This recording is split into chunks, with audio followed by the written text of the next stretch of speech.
Good morning and good afternoon, good evening. Just slid right in the door. Hello, you. How are you? How are you? It is the John Lavenia Success Mastermind for your Wednesday, May 26th of 2021. I'm your guy for the next few minutes, Glen Henderson, and I am happy to say that I'm back. We are settled, more or less, settled into our new home here in Houston, and we're about to close on the old house day after tomorrow, Friday, so we'll be well shot of that, as they say, and all, mostly, I keep saying, I was about to say all, but mostly done, and looking forward to getting all the way back into the groove now. It's so nice to see you.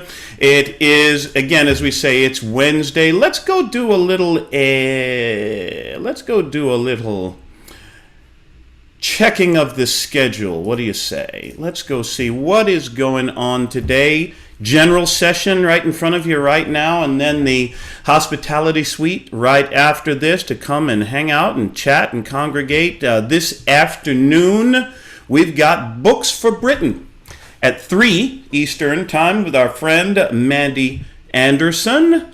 Life and Business Tools with the professor himself, Mr. Adrian Garner. That's 6 p.m. Eastern Time, and then I'm back with you this evening, 9 p.m. Eastern Time with Networking Magic, and who knows, we may have something interesting going on tonight. We always have something interesting. It's nice to see you, Javier. Welcome. Great to have you with us. Adrian, good to see you, my friend. Adrian now mentions the topic for this evening, cyber security. It's on so many people's minds these days. Ace, how are you doing, my man? Good to see you. And Carl pops up right in the middle of my screen. Nice to see you. Daisy is here, and Sandy. And of course, we couldn't do this without the Money Mama. It just wouldn't be the same. Nice to see you, Lindsay. And the man, the myth, the legend, Mr. Godzilla himself, John Lavenia. Good to see you, my friend. Nice to be more or less back on the grid. I was just sharing with the folks that we are moved into our new house, and I would say at this point, most of the boxes are unpacked. Certainly not all, but probably most of the boxes, including the one that contained my laptop, which is why I get to be here with you today. It's nice to be chatting with.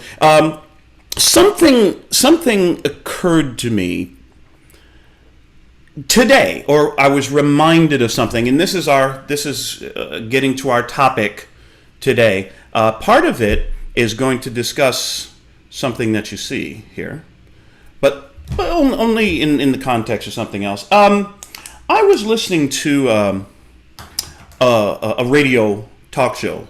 On the satellite deal, and they were talking about current events and so forth. And now I should hasten to mention right at the beginning here that this first issue that was being discussed on the show is the topic of it is really incidental to the conversation. But it was a lady who had called in and said that she was feeling very down and very depressed because everywhere she looked, everybody's wearing masks. Now we know, everything that's been going on the past year and a half or so, and things seem to be sort of calming down now, and so people are kind of returning to a more normal lifestyle, and so but this lady was still kind of feeling, everybody's wearing masks, and I can't see anybody's face, communication's not the same.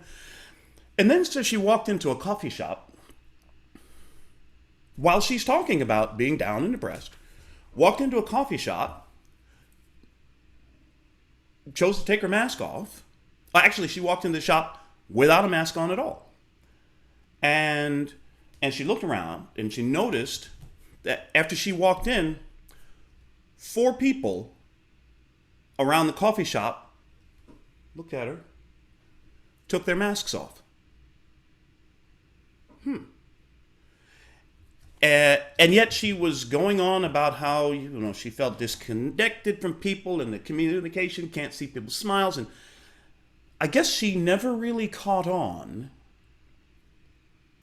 It never really occurred to her that she wasn't the weirdo, you might say, in that situation. She had made herself she had become a leader. She was kind of leading the pack because she inspired, and apparently in that moment, she inspired those other people to take their masks off. Now, where you stand, what is your personal opinion on the subject of masks, not wearing masks, irrelevant. Here's my point. This lady was feeling lonely, and yet she was leading. What do I mean? Well, she felt like she was the only person choosing to do what she was doing. And yet,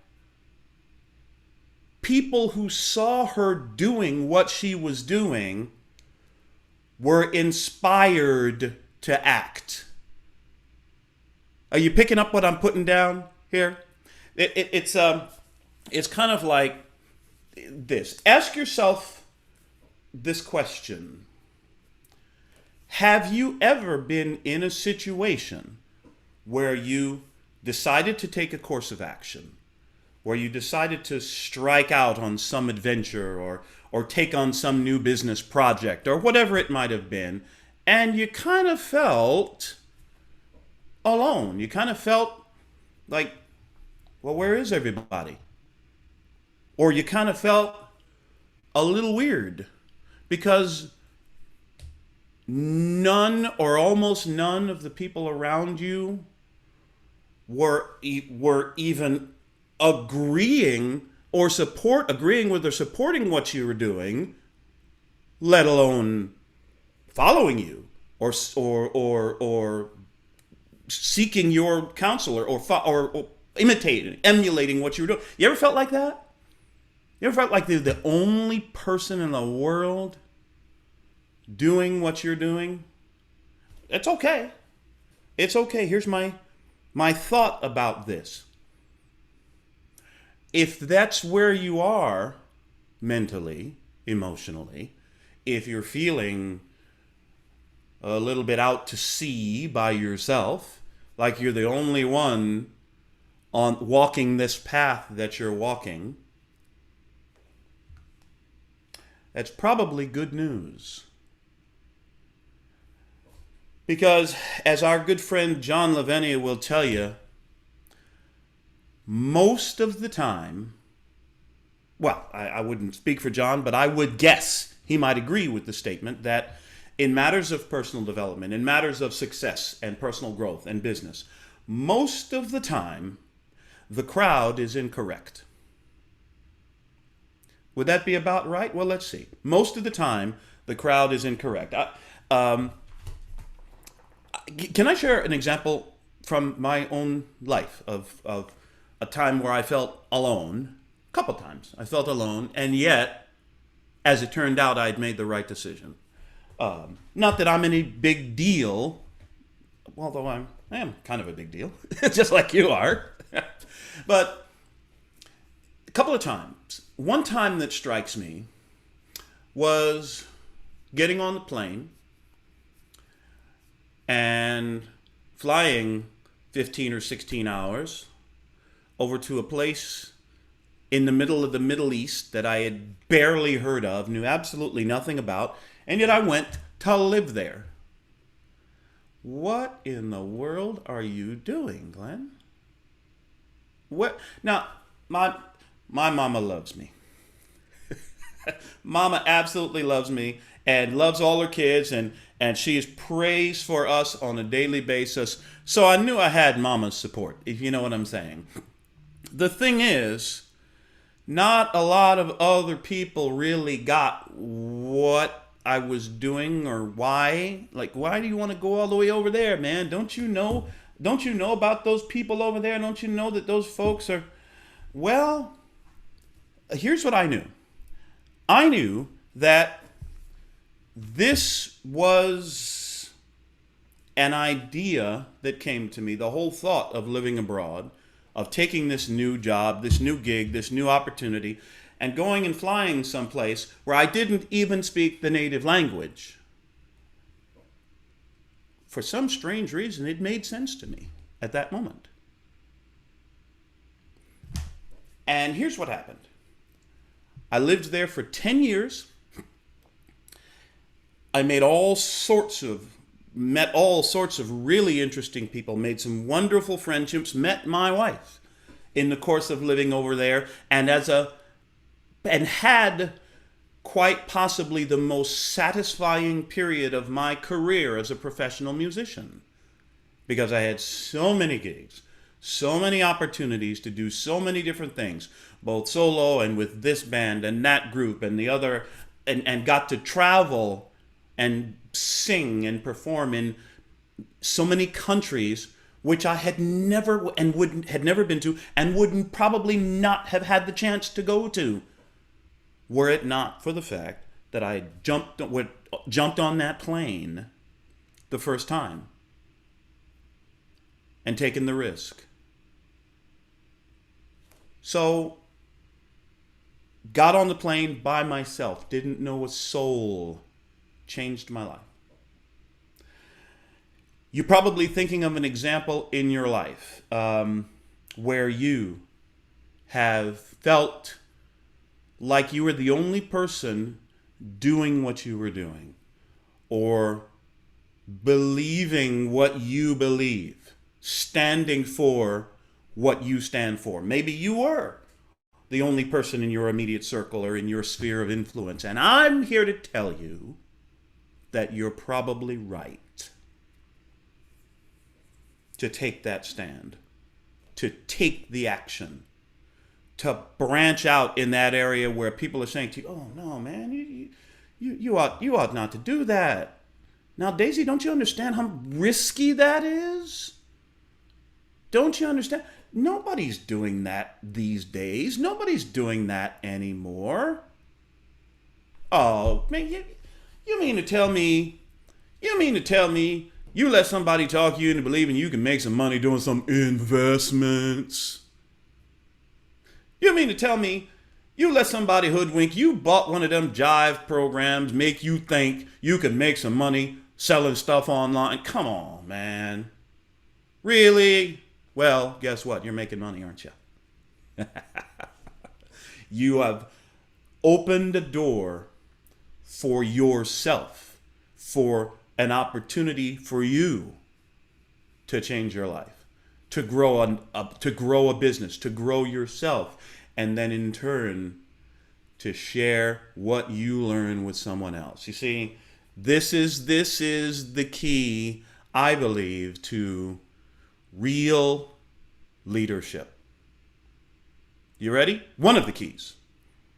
Different people will say different things, and hey, whatever works for you.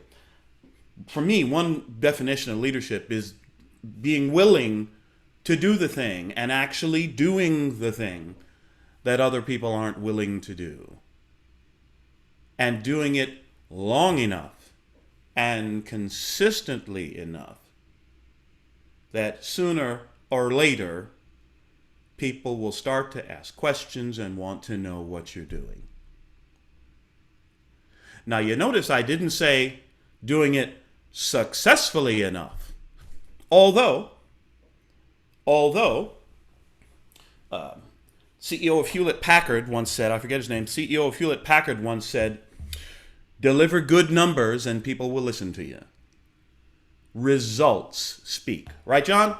Stats speak. So yes, success helps. I believe, particularly in a home business environment, particularly in an e-commerce environment, particularly in a network marketing or a consumer direct marketing or a direct selling environment, I believe particularly consistency is attractive.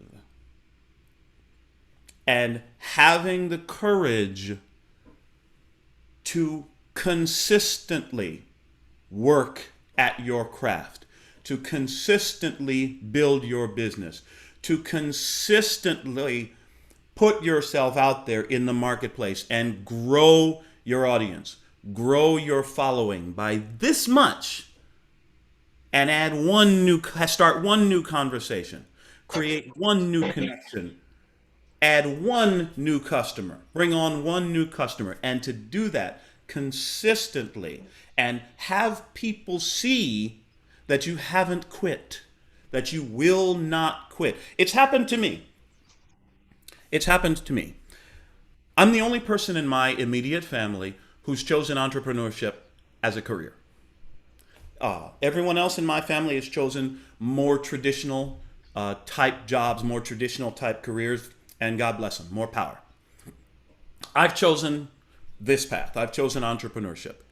And in the face of criticism and lack of support from people, some very close to me, I've continued to work consistently to grow myself, to grow my business, to grow my network of people that I work with. And I'll tell you what happened recently.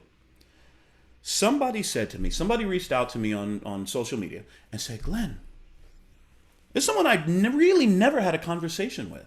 Said, Glenn, I've been following you on, social, and I really respect what you're doing. I really appreciate the value, the comments that you make on your page and the things that you bring to other conversations with people and some of the advice you've given to, I really respect what you do. Would you mind if we have a conversation? I really feel like I could pick up a few things from you, pick up some tips. Now, this person had no idea what I do for a living. Person had no idea what my business is, had no idea how much money I'm making, and didn't ask. Why? I believe part of the reason is because this person saw me consistently taking action, consistently putting myself out there, even during times when it wasn't comfortable, when I didn't feel like doing it, when other people weren't giving the support. As I said, some of the people even very much closest to me weren't giving me the support, and yet somebody saw. So again, I bring the question back to,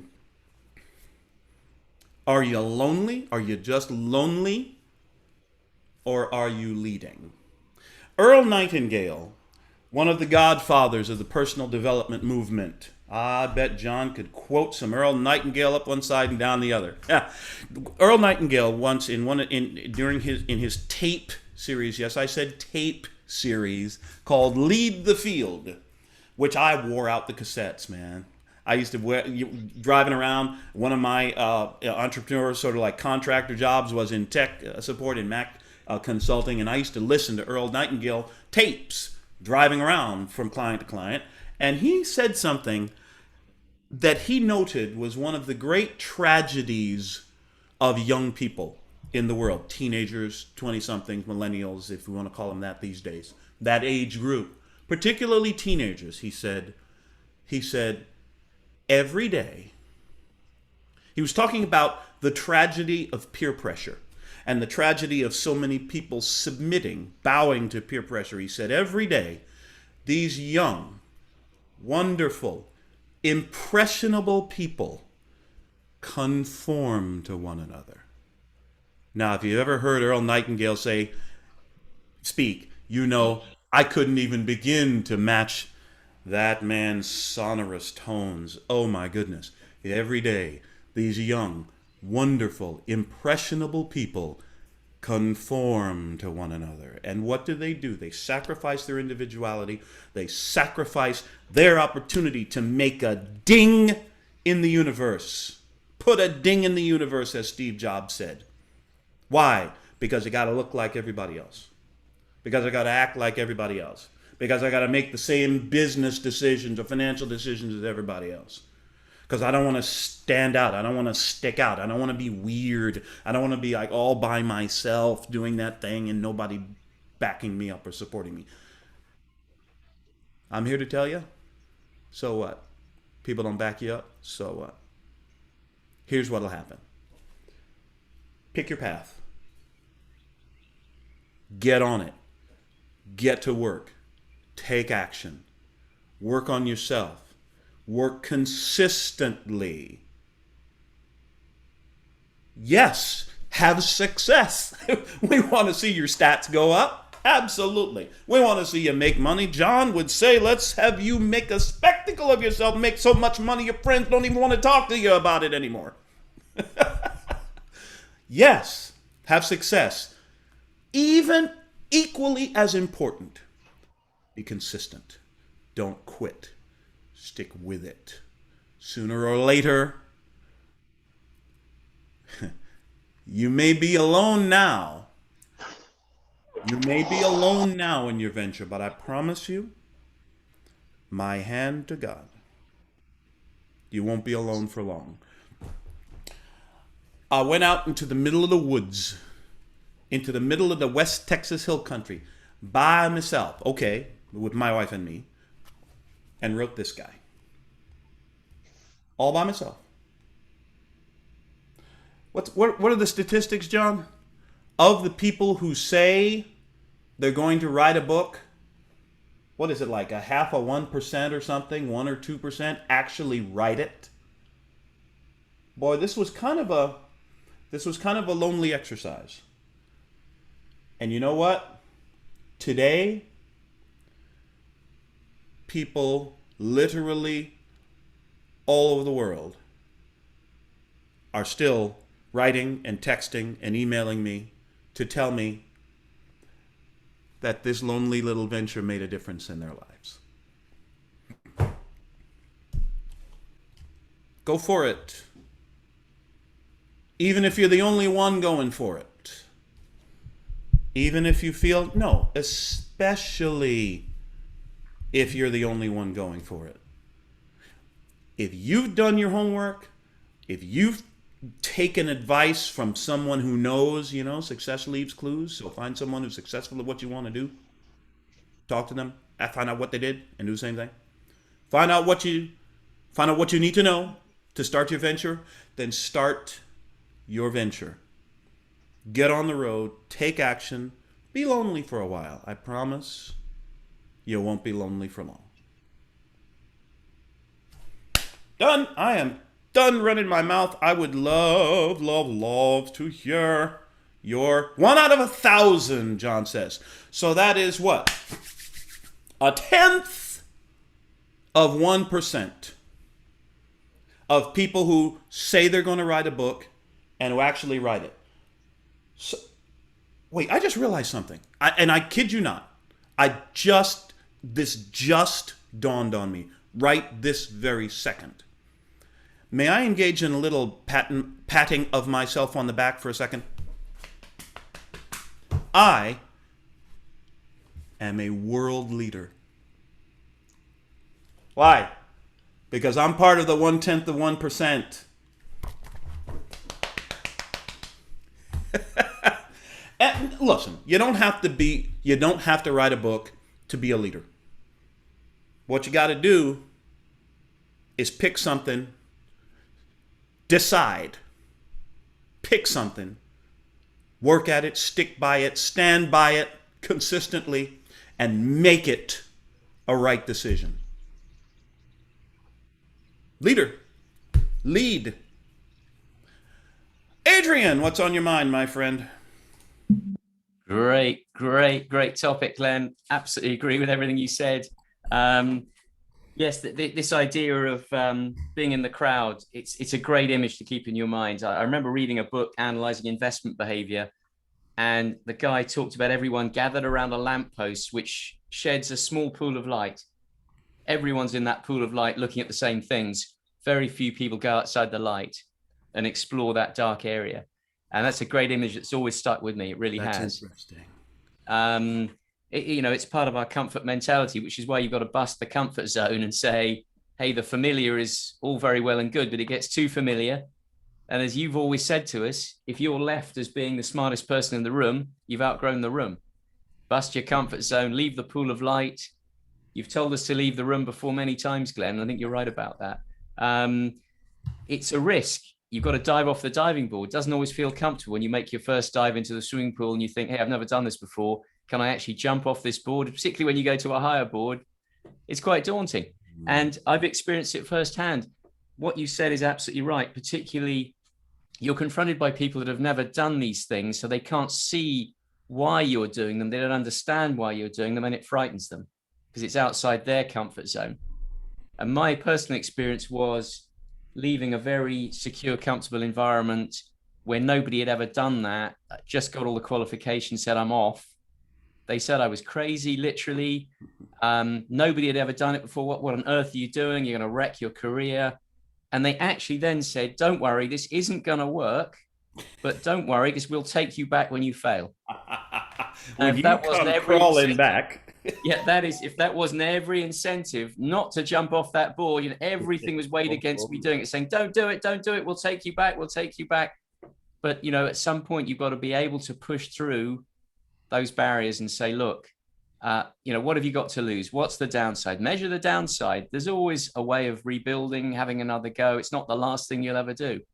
So there is risk. We can't get away from that risk. Agree with everything you said, Glenn. Very powerful stuff. Thank you. Thank you, Adrian. I love that analogy of yours. Everybody standing under the lamp, looking up at the sky or whatever the object is. How many people are willing to step outside of the pool of light? Oh, that's powerful stuff, man. That is really, really good. Yeah, Glenn, it reminds me of those other experiments where they have one person starts looking up into the sky and everybody copies it and just stands there and they don't even know why they're doing it in the end. Who then has got the strength of mind to walk away and say, hey, I'm not going to stand here for half an hour looking into the sky, I'm leaving. Not a lot of people do. The very essence of rubbernecking traffic on the expressway. People just got to look. There was an old sketch on the original Saturday Night Live. Remember back with Chevy Chase and John Belushi and those guys? There was one sketch they did where, you know, the background, sort of the fake background of like the Statue of Liberty or some tourist attraction. And the person is standing like this and looking. And they say, what the hell is that? And they, hey, come here, look at it. What the hell is that? Everybody, and now all of a sudden, another one, all of a sudden you got a crowd of people. What the hell? Well, I don't know what it is, but honey, let's take a picture with it. Yeah. What the hell is it? And nobody knows. It's never actually said what they're looking at. Nobody knows what they're looking at. They're just looking. And like you say, lemmings. What's the term? Is that it? Lemmings, which will follow each other down the road, cross the path, off the cliff. Because they're conditioned to follow.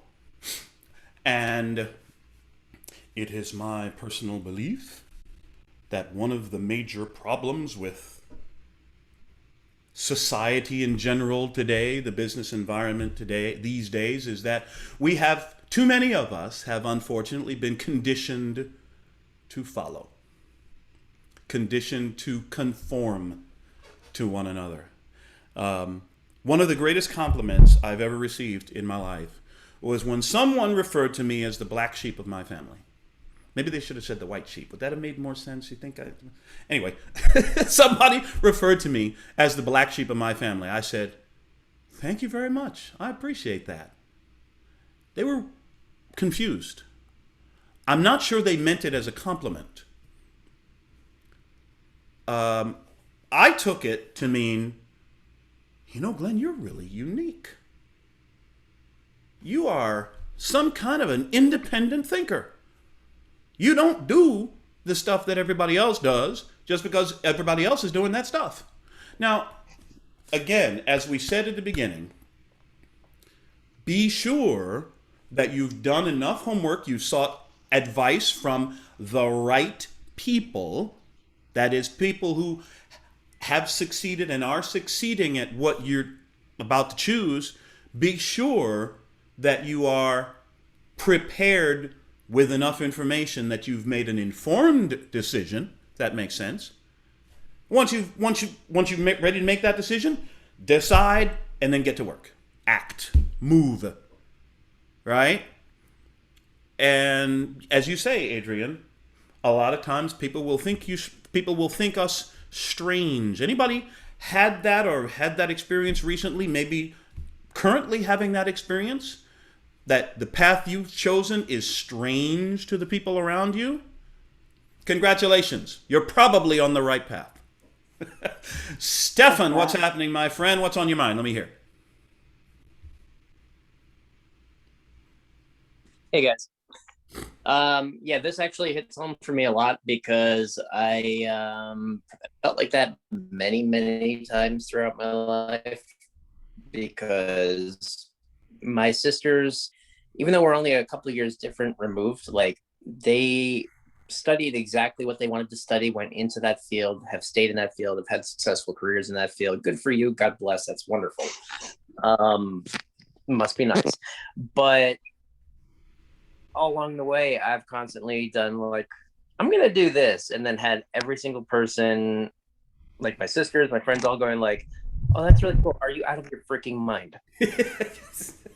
Uh-huh.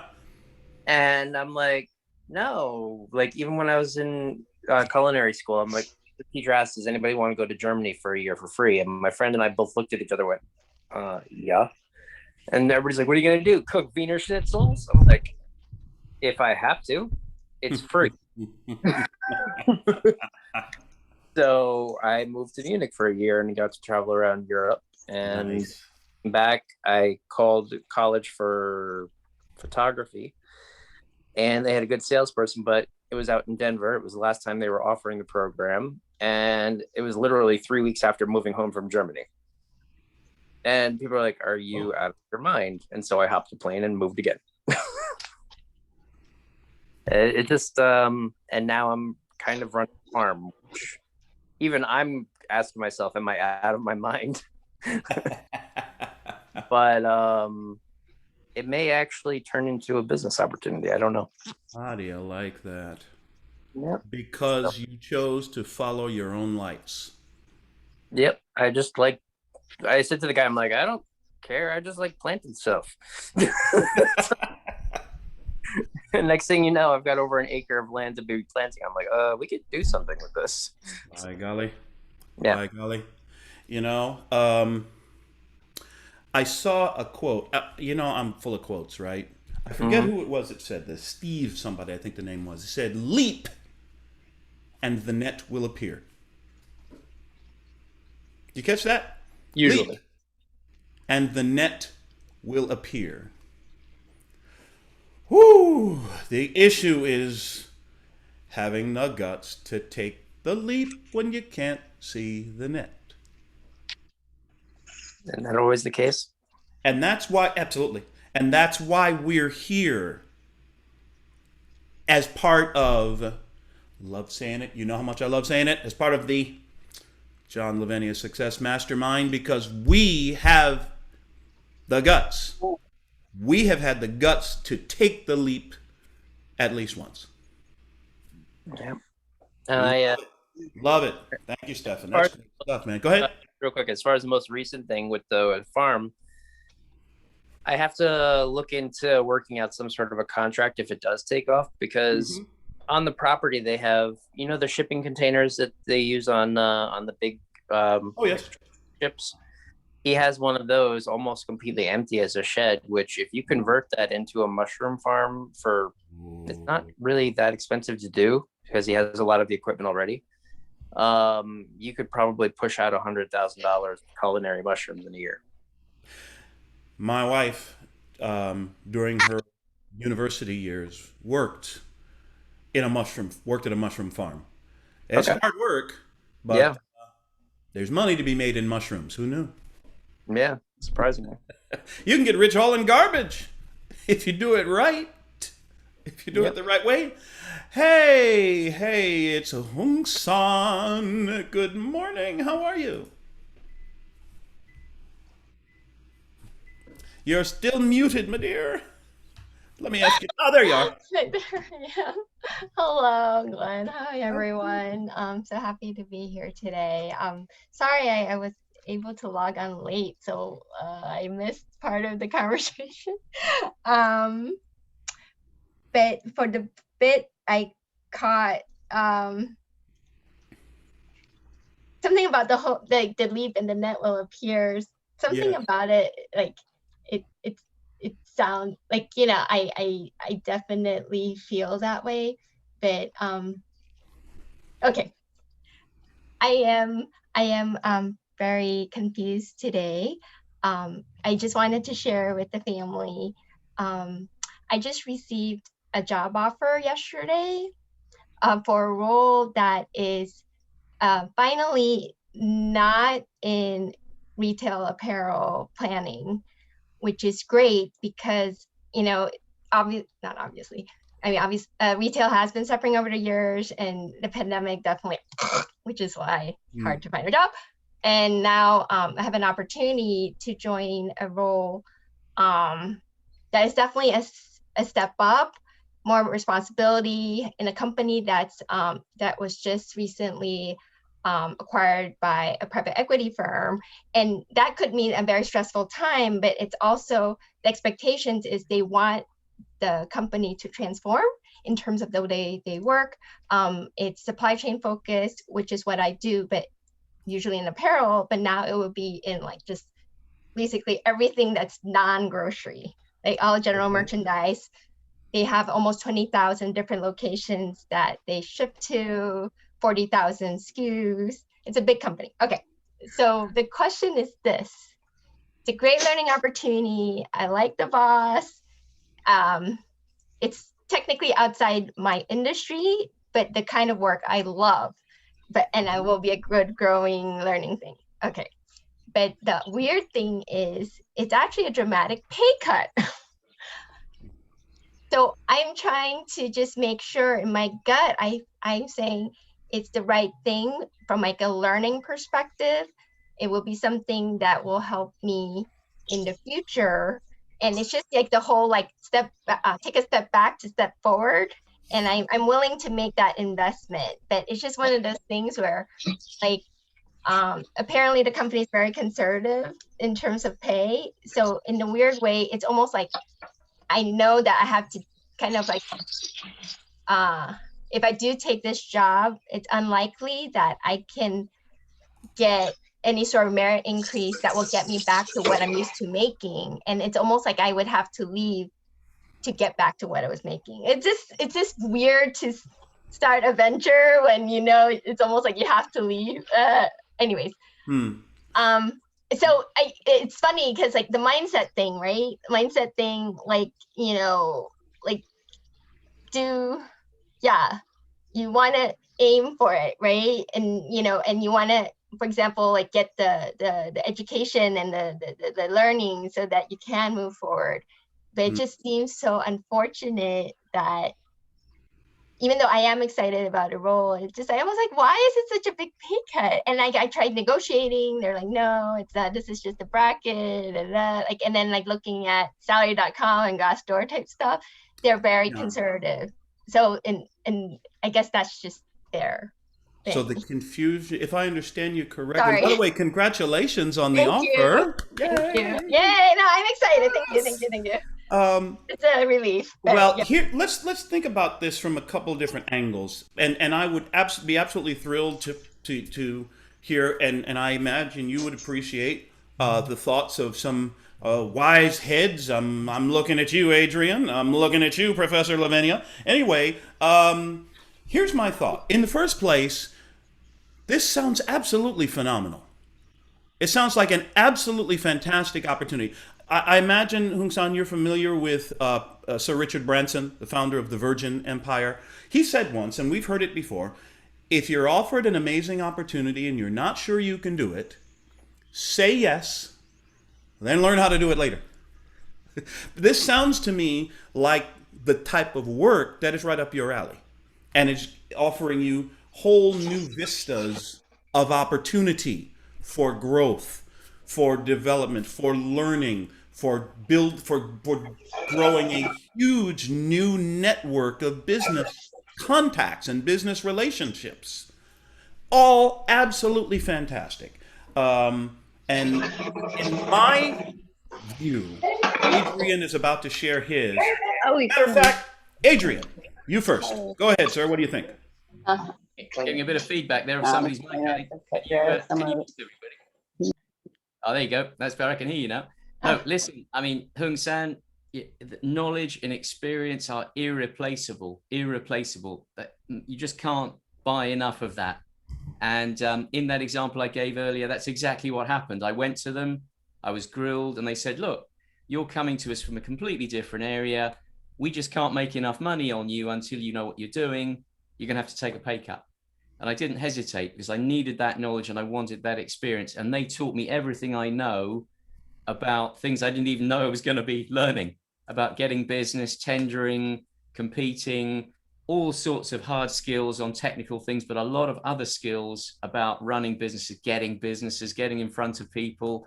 And I couldn't have known that was going to happen. The first thing that happened about a month after I got there was that a contract in my field that I come from arrived, a really big one. And I was put in charge of it because I was the only one with that knowledge. Nice. So life is like that. You just cannot tell where the opportunity is going to come from, but you can't go wrong getting into a place which is top quality. As long as it's a top quality place, they can really teach you, and you know they've got the experience and the knowledge and the systems. You will not leave there poorer. You will leave richer. That is for sure. So I can't stress that enough. Sometimes it's worth it. Yeah, I mean, that's my gut, but then it's just like funny, it's also like, who you talk to, right? Because like being in this family, like I really, I believe like, and I've always been this way. I would switch jobs not because of more money or a title ever. It was like because it would teach me things that I felt was important to be like truly well-rounded and understand business on an overall basis. And that's how I've lived like my life and like my career. But in a weird way, I'm being very frank, like I'm a bit envious sometimes of people who are quote unquote like younger than me, who are millennials, who are more like one track. They move pretty quickly, always up, always more money, more title. And like the irony is sometimes I feel like, yeah, I'm doing lateral moves, even though with more responsibility. And but yeah, I don't regret it. But it's just sometimes. But this specific move, my gut is this is a great opportunity. Forget the pay cut thing. Don't sweat it, because I will learn in spades, and I'll figure it out later in the future, essentially. And I just wanted to get everyone's thoughts. Absolutely, absolutely. You're saying exactly what I hoped you would say, because I'd rather be, there are a lot of hollow people out there that don't know a lot. They're in one narrow area. That's all they know. And they're just going after the money. There are other people that want to be really the best at what they do from all aspects, with cross-fertilization, knowledge from other areas. It just makes you so much deeper, more effective, better for the people you're serving. This is all about who are you serving? What can you solve for them? And Glen will tell you that, and has told us that many times, and so has John. What problem can you solve for those people? Well, I can tell you, you turn up to the table having been in many different environments, you can solve a lot more problems a lot better for them than a hollow person in a tiny, narrow area. They might have a lot more cash initially, but if you follow John's advice and Glen's about focus and consistency and read the books, then you'll get both. You can have both, but the knowledge you can use and deploy throughout the rest of your life. There's no doubt about that. It's with you when the money's long gone. The knowledge is still there. Hung San, I see you have a pen in your hand. Would you be open to jotting down a couple of things right now? These are things you've heard before. I sense perhaps they bear repeating in this situation. Yes. Old habits and brain patterns die hard, and you're like, you got a pen. Here it is. And I mean this by way of reminding all of us of what Rocky said to his son in the movie that time. Let me tell you something you already know. Number one, and all the rest of y'all can write this down too if you want to. Comparison is the thief of joy. Comparison is the thief of joy. If I were to spend any time at all looking around at the people at my age, at my supposed station in life, if you like, and look where they are career-wise and financially and compare it to where I might have been or the whatever type of situation, I might have thrown myself in front of a bus a while ago. But comparison is the thief of joy. I am perfectly happy with where I am in my life right now, with my experiences and with the things that I've learned over the years and the amount of money that I have made and I'm destined to make. And I wouldn't trade my life for anyone's. And neither should you want that, Hung-san. It might do all of us some good to develop the habit of being comfortable in our own skin. And comfortable with where we are right now, with our own knowledge, our own experiences, etc. So comparison is the thief of joy, number one. Number two, don't follow the money. Now we say, if you want to trace the roots of a scandal or who did what and the crime and the blah, blah, blah, yes, follow the money. Okay. It's a great guideline for police detectives. For those of us who are charting our course through a career, through a life, I would very strongly suggest, and I suspect many of our other leaders and contributors and here and elsewhere would say the same. Follow the opportunity. Don't follow the money. Because as you get into that job and get deep into the work and the learning and the developing of the network around you, you will begin to have some successes. And you will stumble a couple of times. Be prepared. You will stumble. You will have some successes. You will learn. And what happens over time, as Adrian just very clearly and so wisely pointed out, because you're there, things are going to pop up. Stuff's going to happen. A call's going to come into the office. An opportunity is going to be offered. Some big contract, some big client is going to walk through the door, and I need somebody to do thus and such. And if you can bring me somebody to do thus and such, I will give you our business for the next 5 years. Well, now wait a minute. Oh, Hung-san, you're the only one who can do this. You've got to do this for us. So, number one, comparison is the thief of joy. The only person, I've gotten to the point now where the only person I compare myself to these days is the guy I was yesterday. And he's the only guy I've got to beat. And I've only got to beat him by 1%. Do you catch that?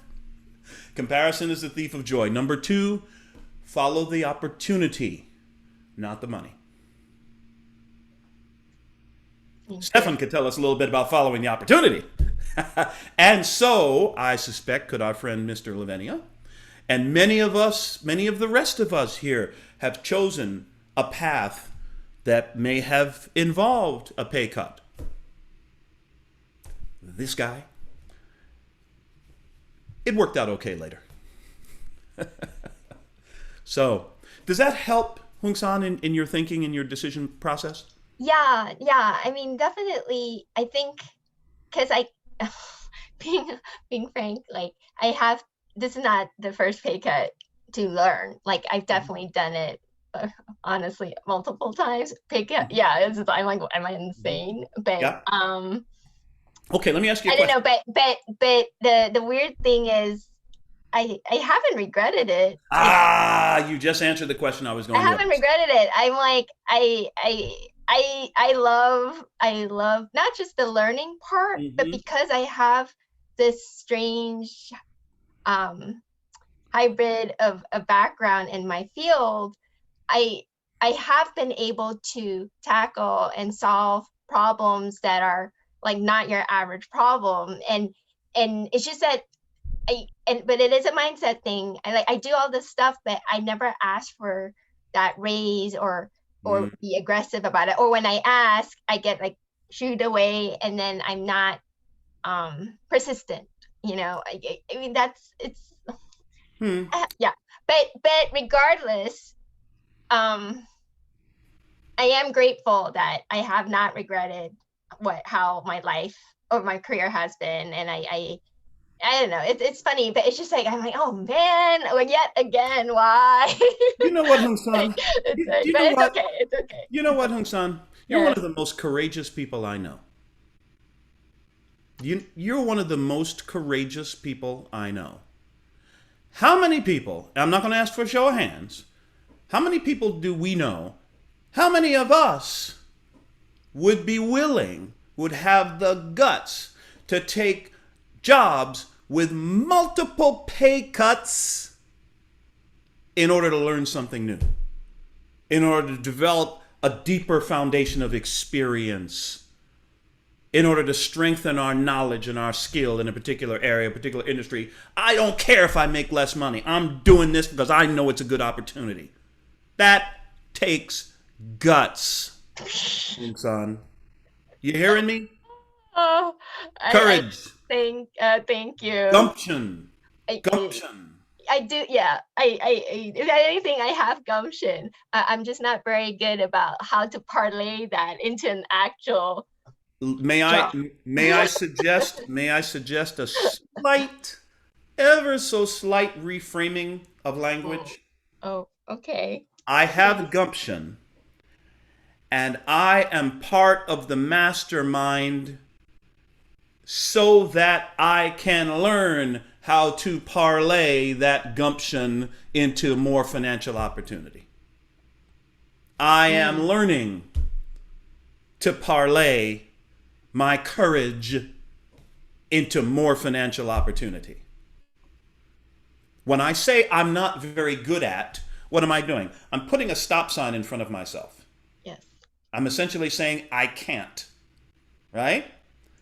When I say I am learning to do thus and such, then what am I doing? I am opening the door. I am opening my mind to new learnings, to new opportunities. I am opening my mind to new cognitions. There's our $5 Lavenia word for the day.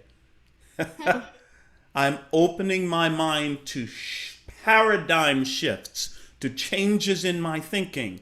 I'm opening my mind to discover what is my true potential. There you go. There you go. So if we replace I'm not good at with I am learning to, and the universe is listening. Remember, we say that all the time. Universe is listening. Universe says, okay. You're learning to parlay your courage into new opportunities, new financial opportunities. Cool. Here's some new financial opportunities. Cool. You're learning? Great. Cool. Here's a way to learn. Sounds to me like this new job could be an opportunity to learn how to parlay your courage into new financial opportunities. What do you think? Yeah, no, I think, yeah, just, yeah, jump. Yes. Don't worry about the net. Be bold. Be bold. Be bold, and great and mighty forces will come to your aid.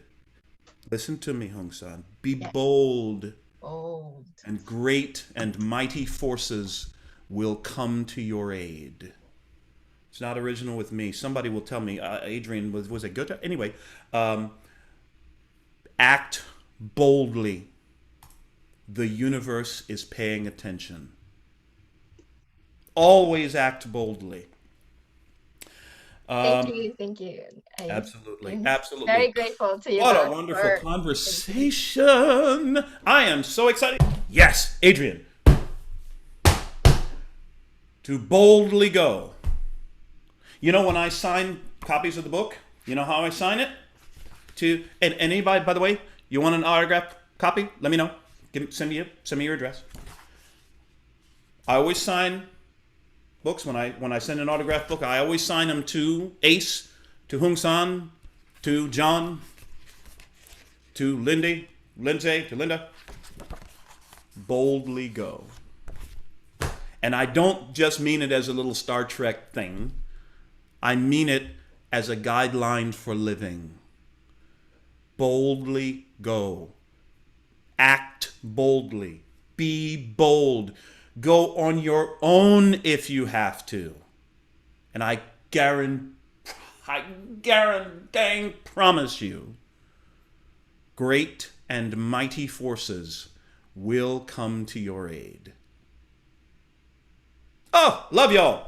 What a great conversation this has been. Thank you all so much for taking the time. Remember, Hospitality Suite, 3 o'clock Eastern with our friend Mandy Anderson, 6 Eastern with our good friend Adrian Garner. I'll be back with you this evening at 9 p.m. Eastern with Networking Magic. Make it a fantastic day. Be bold. Go get it.